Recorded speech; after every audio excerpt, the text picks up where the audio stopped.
Við ræðum við Ingibjörgu Sólrúnu Gísladóttur utanríkisráðherra og formann Samfylkingarinnar mynda brest í stjórnarsamstarfinu. Það hvort nýja Ísland sé eitthvað opnara og gegnsærra en það gamla. Álit umboðsmanns Alþingis vegna dómararáðningar, ástandið á Gaza, ágreiningum umsókn að ESB og það hvort hún telji að tími sé kominn til að efna til kosninga í vor.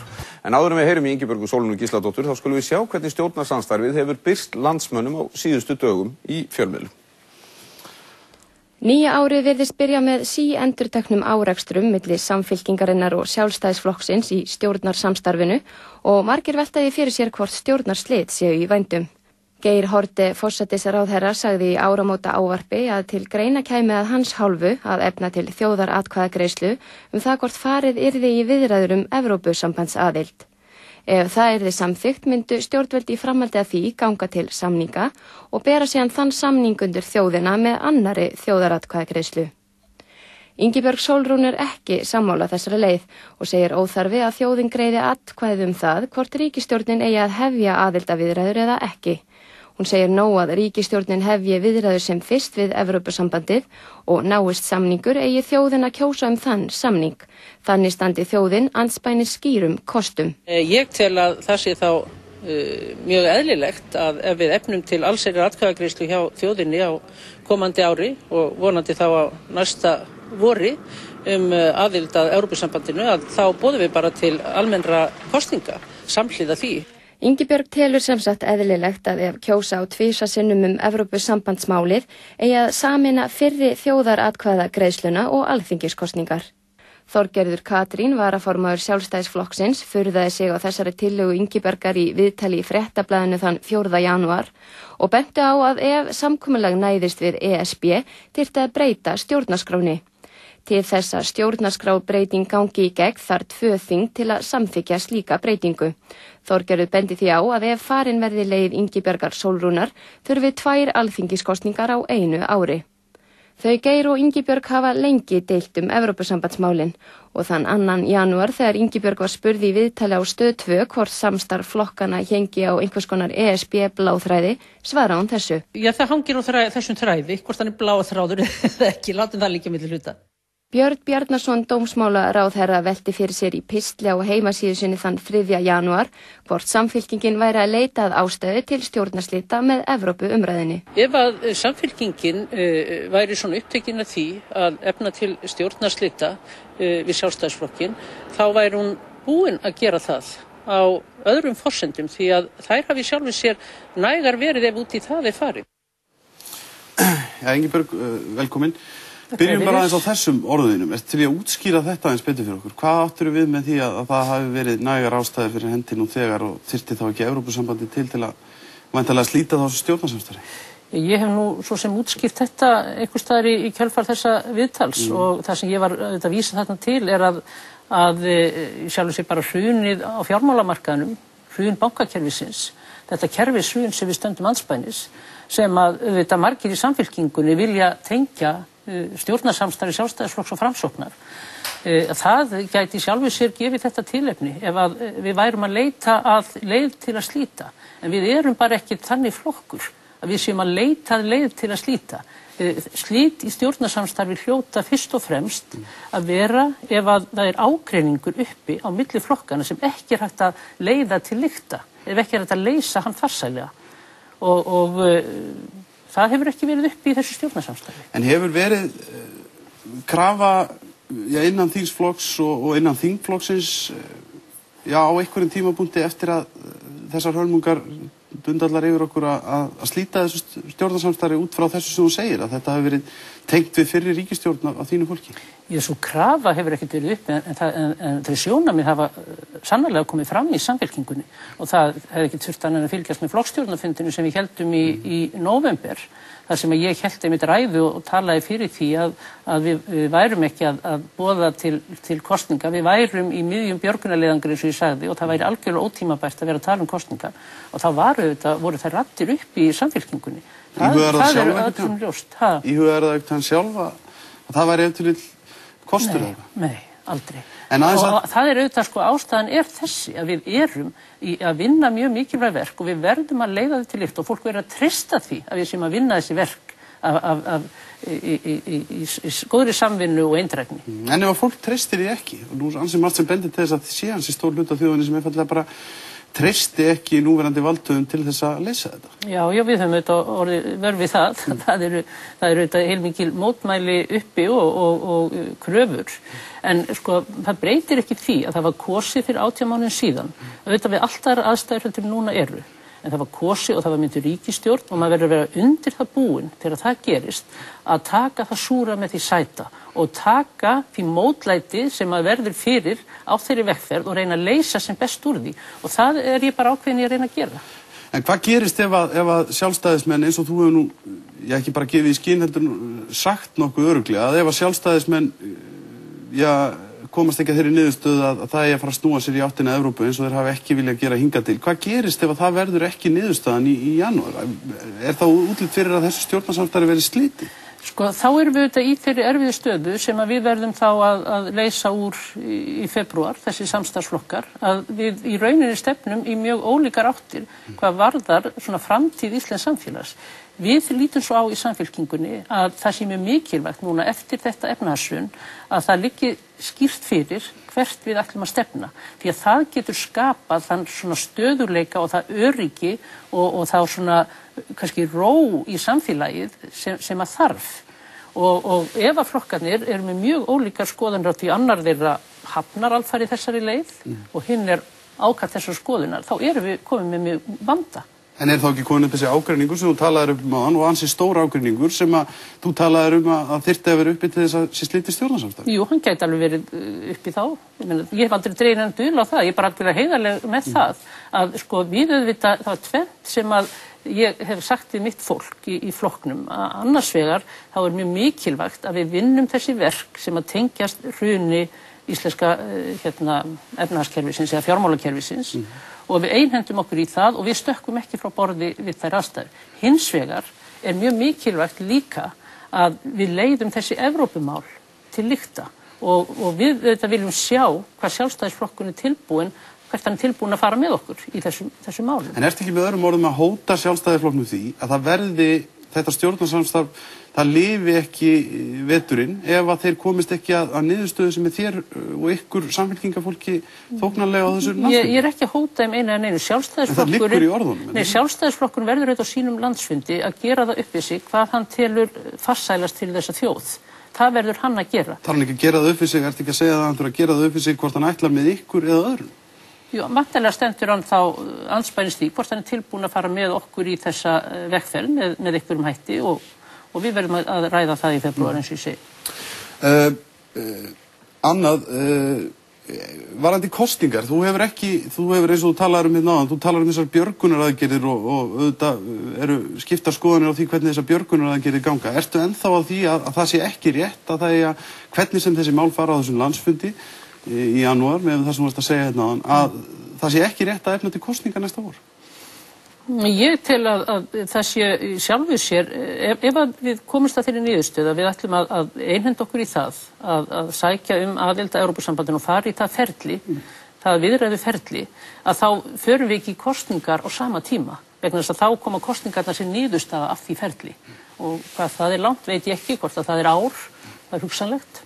Þá stæði landsbæðins kosningar. En eru þá kosningarnar, er þetta ekki svolítið hroki sem felst í þessu? Að þið séu tilbúin að fara í kosningar, en það sé þá eingöngu gert á forsendum stjórnmálamannanna, ekki fólksins í landinu? Jú, forsendur fólksins í landinu. Sko það sem ég var að segja á þann er að við erum það voru kosningar fyrir 18 mánuðum síðan. Það var kosið hér þing sem að ber ábyrgð á því að mynda ríkisstjórn og leysa þau mál sem að okkur steðja. Það ber líka ábyrgð á því að atvinnuleysi sé ekki komið hér upp úr öllu valdi og ástandi sé ekki nákvæmlega svo. Já, nákvæmlega. Það er það sem við berum ábyrgð á og verðum að vinna að núna og eitt af því mikilvægt sem við stöndum andspænis er að fjármálastofnunin okkar virki að það geti til dæmis lánað atvinnufyrirtækjunum í landinu að það sé ekki allt frosið, botnfrosið, vegna þess að ef það er þannig þá auðvitað sjáum við fram á mikið atvinnuleysi á næstunum. Þetta eru verkin sem við erum að vinna og það er ekkert sjálfgefið eftir hrunið að það væri yfirleitt hér bankakerfi í landinu, að það væri virkuðu greiðslumiðlanir, að gjaldeyris viðskipti venju lönd virkuðu.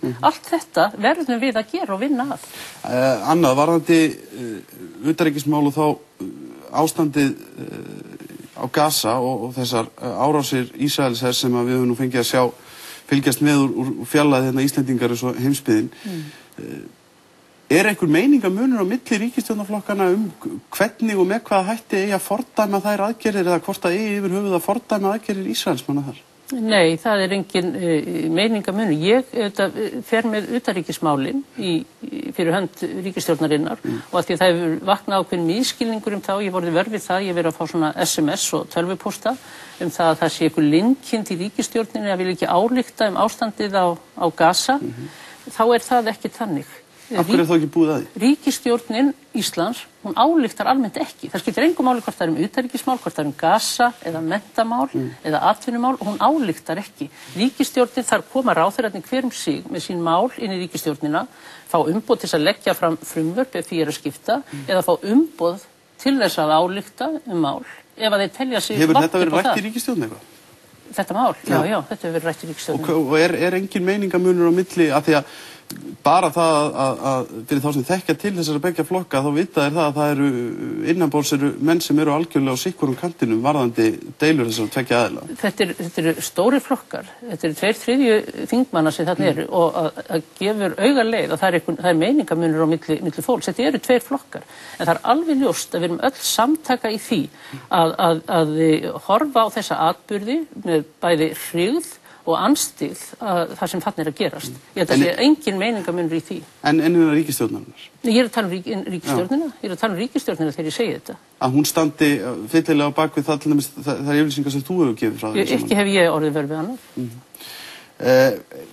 Hvers vegna ákveðið að fara þessa leið að mótmæla ástandinu eins og gert en hvers vegna hugnast ykkur ekki til dæmis róttækir hlutir eins og að til dæmis að slíta stjórnmálasambandi við Ísrael. Ekki hreint ofmat á okkur að halda það að það standi ykkur við faxtæki í Ísrael og taki virkilega eitthvað mark á því þegar við sendum þeim tónin?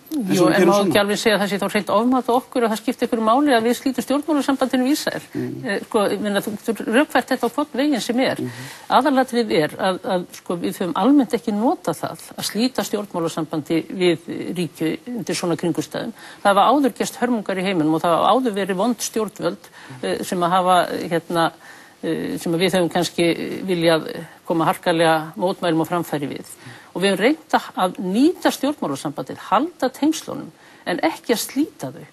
Og það engar aðrar þjóðir mér vitanlega sem að huglega það að slíta stjórnmálasambandið. Ef þetta væri samantekið ráð hjá alþjóðasamfélaginu, þá horfði málið kannski öðru sér við.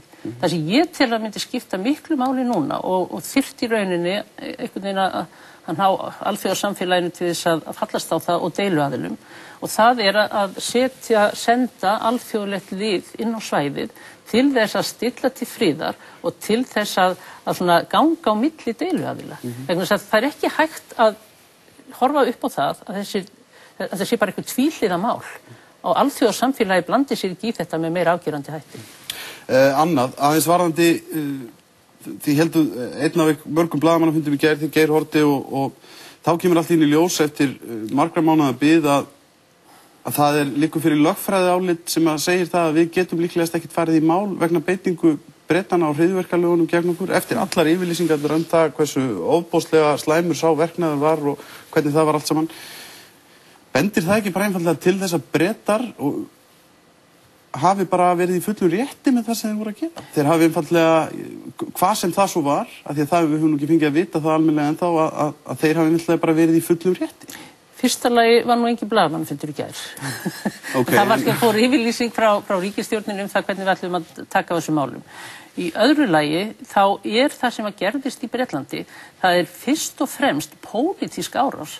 Það pólitísk árás á okkur Íslendinga þegar að hryðjuverkalögunum beitt með þessum hætti, ekki bara gegn Landsbankanum. Þú manst alveg hvernig umræðan var ekki? Já, og það sem ég að segja við þig, pólitísk árás þetta og þetta var svolítið eins og að horfa á hús nágrannans brenna og stökkva til og skvetta bensín og eldin og það gerði Bretarnir. En var það þannig? Var það ekki bara þeirra hús að byrja að brenna? Var það ekki, bendir ekki ýmislegt til þess að það hefur bara einfaldlega verið það? Því að nú virðist heldur ekki hafa verið komið neitt skýrt fram hvers vegna þetta var nákvæmlega gert. Veist þú það? Nei, ég veit það ekki hvers vegna það var gert. Hefur engan áhuga að vita það? Jú, ég gerir ráð fyrir því að það geti átt við rökastýðja sem að Gylfi Zoëga segir í Morgunblaðinu eða sagði á fundi í gær að þeir óttuðust að myndi flæða fjármagn út úr landi og þess vegna hafa þeir farið í þessa frystingu. Ég veit ekkert um það. Þegar það gerðist með Lehman Brothers og þeir hafði víti til að varast, svo má segja Bretarnir og þess vegna kannski gerðu þeir þetta. En það sem að ástæðan fyrir því við förum ekki í mál við þá er að við höfum fengið lögfræðilega álit, fleiri en 1 og fleiri en 2, þjóðréttarfræðingurinn, utanríkisráðuneytinu, ríkislögmaður, allir sammála um það að við myndum ekki hafa árangur sem erfiði. Það væri mjög ólíklegt að breskir dómstólar kæmust að þeirri niðurstöðu að það hefði verið ólögmætt þessi notkun hryðjuverkalaganna af hálfu breskra stjórnvalda.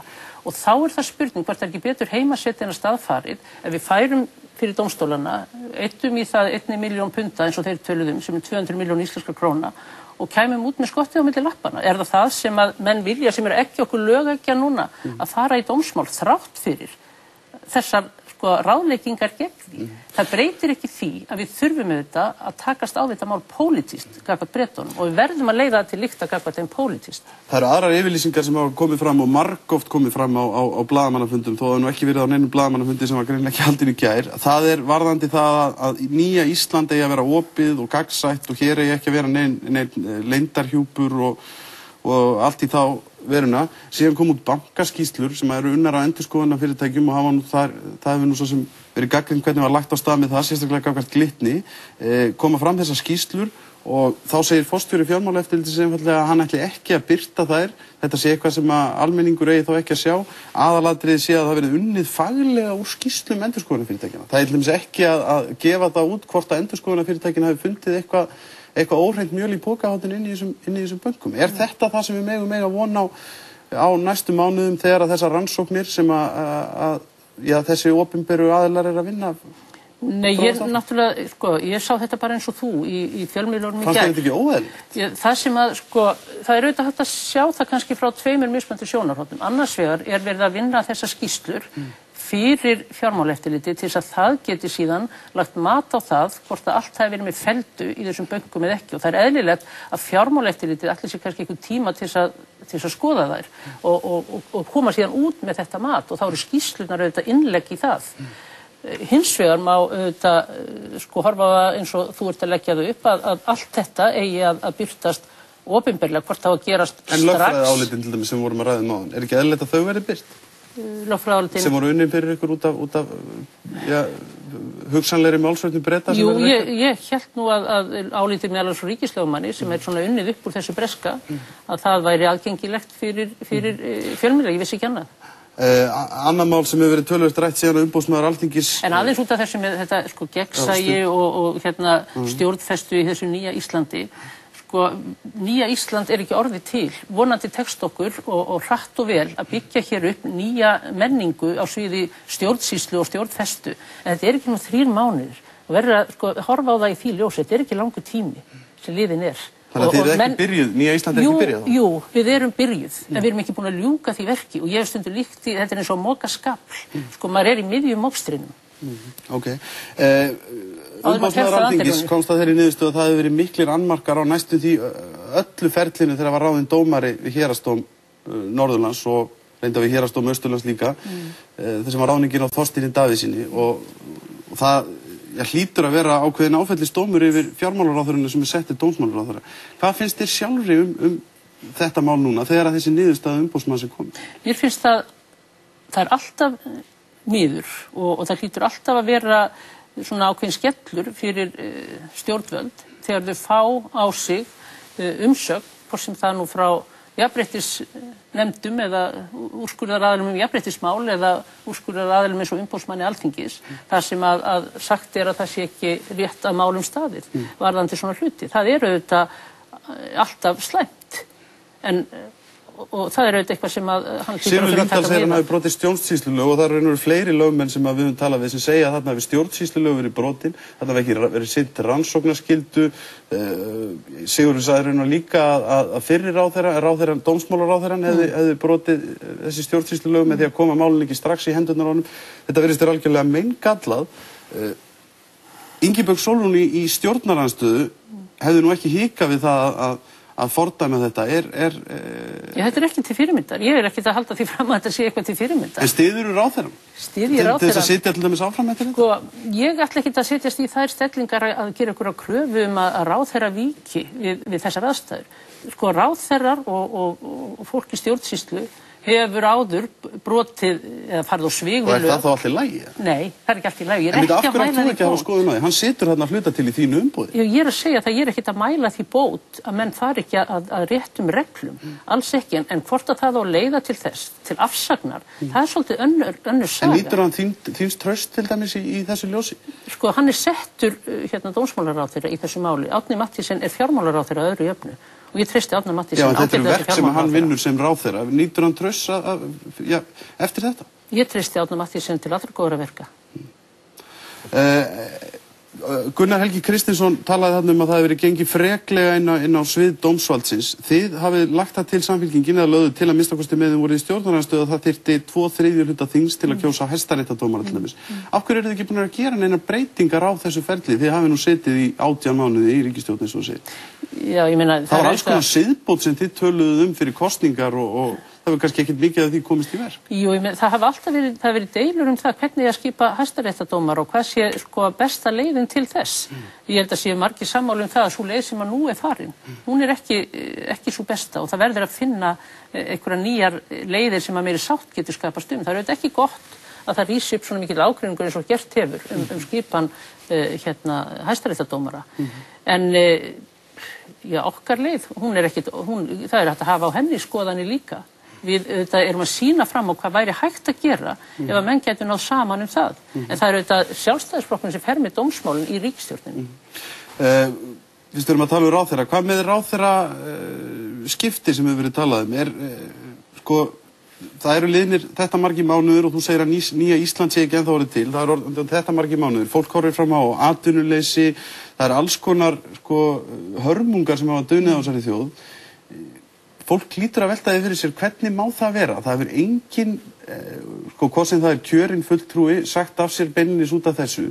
Engin ráðherra vikið. Það hefur engin opinber embættismaður sem að allavega lögum samkvæmt átti að bera ábyrgð á þessu að hluta til vikið. Finnst þér sjálfri þetta vera eðlilegt?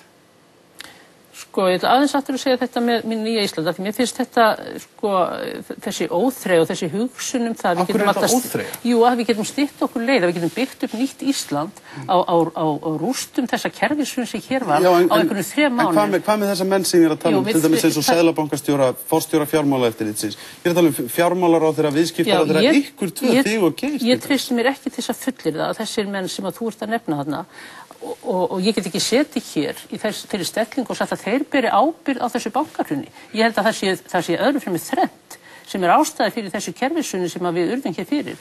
Það er í fyrsta lagi hér hefur verið byggt upp kerfi á undanförnum árum á Íslandi sem að ólar sér allt of stórt bankakerfi miðað við þann gjaldmiðil og þann seðlabanka sem við höfum. Þetta hefur verið að gerast á löngum tíma. Þá erum við eftir að spyrja yfirmann seðlabankans. Já, það er ekki hann sem byggir það upp. Þetta kerfi, það er ekki hann sem byggir það upp sem seðlabankastjóri. Það er auðvitað pólitíkin á undanförnum árum sem að það gerir. Í öðru lagi þá er það stjórnmálamennir, Ingibjörg.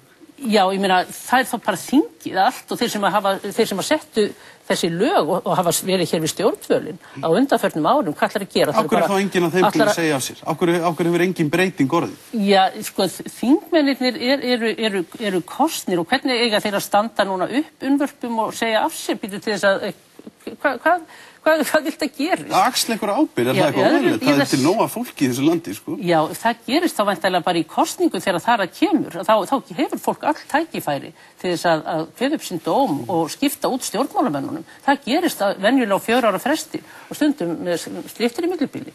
Í öðru lagi, þá ætla ég að nefna hérna, í bankana, auðvitað voru menn glannar margir í bönkunum. Og þar er ein skýringin á þessu og í þriðja lagi er það hinn alþjóðlega fjármálakreppa. Þetta eru 3 megin skýringarnar og eigum við síðan að pikka út einhverja örfá einstaklingu og segja þeir bera ábyrgðina. Það er ekki þannig. Ég treysti mér ekki til þess að gera það. Hins vegar getur vel verið að menn eigi að standa upp úr sínum stólum til þess að auka svona almennt trausti og skapa meiri sátt í samfélaginu. En það önnur saga, það ekki hægt að benda á tiltekna... Finnst þér einhver eigi að gera það, bara östuð í lokin, bara já eða nei, finnst þér einhver eigi að standa upp til þess að auka þá þetta almenna trausti samfélaginu? Ég tel að það geti fyllilega til að, ég ætla ekki að fara að nefna þá hér. Þakka þér kærlega fyrir Ingibjörg.